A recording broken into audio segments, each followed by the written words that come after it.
Hi, my name is Phil. I like talking about politics, and in this video what I want to talk about is the withdrawal agreement bill that has finally now been published, so it's available for us to look at, and I want to discuss some of the implications of this. But first, if you find yourself enjoying the video, then please click the like button and subscribe to the channel. So essentially, this was written a year ago. This bill should have been available a year ago for everyone to scrutinise, and it wasn't. It was withheld. And for the first time now, we have got Brexit written down. You know, the argument was always that people voting for Brexit didn't know what they were voting for. Well, this is demonstrably true, because although people may in their own minds have a fixed idea of what Brexit is to them, especially if they're legally ignorant, as many of us are, they can't possibly know that that was true. And the other thing is, even though it may have been in their minds, they're not the ones who decide. The government decides what Brexit is. It was never written down until today. It was written down, but it was kept secret. So it was never written down and published to the public until last night, a few hours ago. And Remain, on the other hand, was. Now, some people will say on the other side, not all people who voted Remain really understand what the EU is about. This is true. But at the same time, they can find out, because everything about the EU, every piece of legislation, every treaty is available to see publicly and in the language of your choice, assuming the language of your choice is one of the EU languages. It's all there. We can see everything.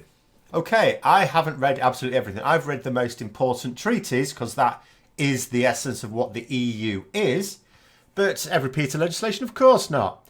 But if I wanted to, I could look it up there. It's that simple.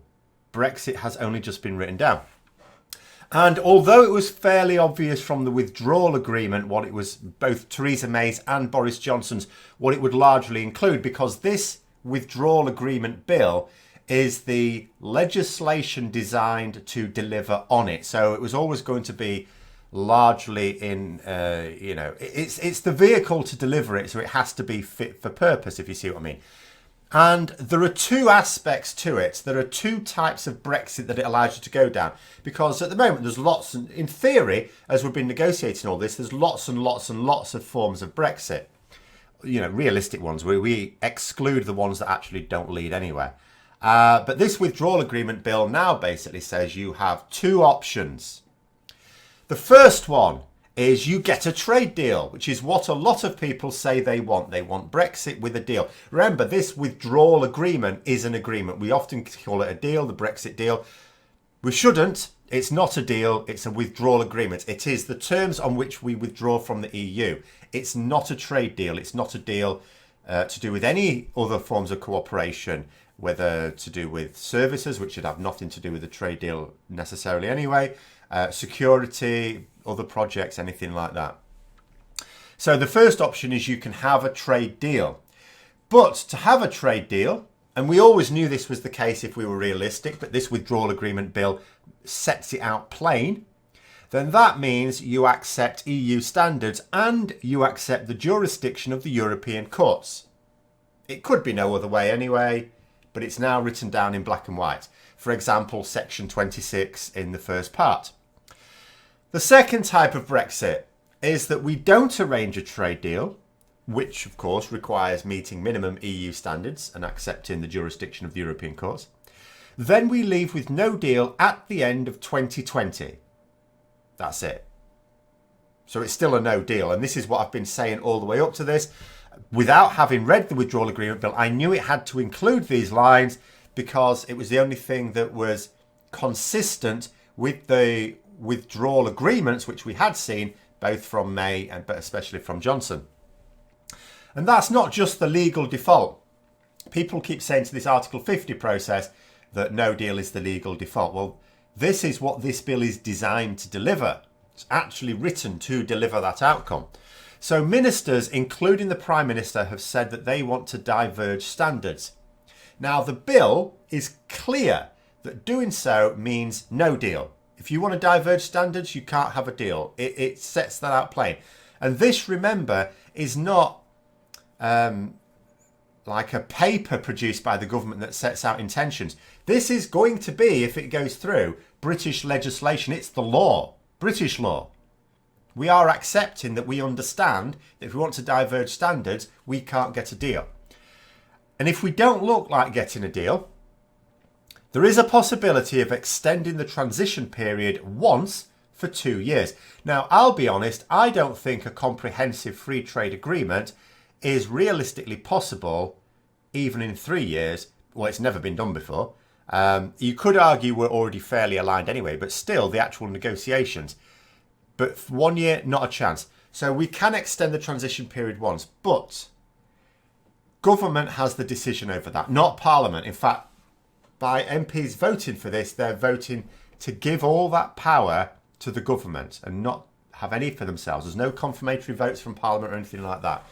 It's all down to the government. Now, yes, remember what has happened recently. We know this now. Parliament is sovereign. Parliament could always change this act to make sure that it decides. And that may well be one of the amendments that goes forward. But as this bill currently stands without amendments, the government decides. If the government decides no, nothing Parliament can do about it either. So to believe that we'll be exiting the EU with a deal, if you think I want to leave the EU, but I want to leave with a deal, okay? After reading this bill, you'd have to believe, first of all, you'd have to believe two things simultaneously. You'd have to believe that ministers are lying because they have said they want to diverge standards. Ministers, including the Prime Minister, have said they need to diverge standards. But their own Brexit legislation says that you don't get a deal without accepting EU standards and courts. So to believe that ministers won't allow us to crash out without a deal at the end of the transition period, you also have to trust that the government will extend the process, which, by the way, they have to do quite early on. They can't do it last minute like we're doing with Article 50. A decision that, as I say, Parliament have removed from themselves. So to believe that we're going to get a deal with this government and with this withdrawal agreement bill and with the withdrawal agreement, you have to believe two things at the same time. One, that ministers are lying about the intended future relationship, but also that two, ministers are trustworthy when they say they are determined to get a deal. Now, how can you believe that people are both consistently lying but also trustworthy? You can't. So this bill is a large legal text designed to bounce Parliament into voting for a no-deal Brexit, albeit in 14 months' time, as I've been saying. It was obvious that that was the plan before even reading it, but when you've read it, it's like, yeah, this is your start choice. This is your choice of Brexit. And people who will be arguing for this are just proving that they don't know what they voted for, because I have now read the bill, and all I could do was skim it. Dutiful MPs will have done the same. The ones who are legally trained will have done so more effectively, and also found that they probably need to read it through several times. In fact, with any bill, it needs to be scrutinised. Every line, remember, it's going into law. Every line has an impact, and this is the most important bill of anyone's political lives that's involved in the process. It is 115 pages long. I've never seen a bill like it, and it was only published last night. The government have had it for a year, but they only published it last night. The government want this to pass through Parliament in 2 days effectively. This huge bill. And they want it to pass through Parliament quicker than bills that are just a few lines long. Because remember, it's not normal for bills to be this large. This is because it is something that changes every aspect of British life. And I remind everyone that this bill, which I'll put a link to in the description below if I remember, hopefully I will, was written a year ago, as I say. The government, whether May's or Johnson's, could have published it at any time and indeed should have done. There was no need to wait for the deal to be approved. Some people may think, well, they had to get the deal approved first. It's been published now. The deal, technically the deal has been approved actually. This is where there's another little bit of messing about. So on Saturday, remember, the Letwin Amendment was successful, and then Boris Johnson pulled the vote on his deal. But that doesn't mean to say the deal never came before Parliament. That's why he tried to put it before Parliament again yesterday, and then was moaning when he couldn't. And it's because to the public will be thinking, well, there was no vote on it. Why can't we have a vote on it now? We can't have a vote because Boris Johnson decided not to have a vote. But it wasn't opposed. It went through on the nod. So technically, his agreement has actually been passed with the Letwin amendment. But nonetheless, he hasn't put it up for a vote as such. So we don't know how many MPs actually approve of it. But he's still presented the bill. So this could always have been done. So if you still think Johnson actually wants to deliver on Brexit, if you believe that he wants to do this, and one where we don't have the future that their own report, Operation Yellowhammer, paints, then answer me this. Why did the government conceal this document, the document that actually provides the legal text for what Brexit is? Why didn't he publish it earlier? Why didn't Theresa May publish it earlier? And it doesn't matter, as I said, what sort of Brexit you want. If you support Brexit, you don't get to decide. The government gets to decide what Brexit is. That's their job. And this is the Brexit that the government have decided upon. It is now written down. It is now possible, but I would suggest after another week or two, because it takes time to go through something like this in detail and really consider it, I would suggest that in a week or two, there are going to be now people who can say that they understand what Brexit is. You couldn't do that before because, although it had been written down, nobody had shown it to you. Unless, of course, you know, maybe Boris Johnson is watching this, maybe he knew. But then I had to muse on Twitter last night. I wonder if Boris Johnson has even read this. Because he wasn't a minister when it was written, bear in mind. But he became Prime Minister in summer. So he's had the opportunity to read it since. And if he hasn't read it, has he had it explained to him? I'm going to guess no. I'm going to guess he only had one question of it. Can I use this to deliver a no-deal Brexit?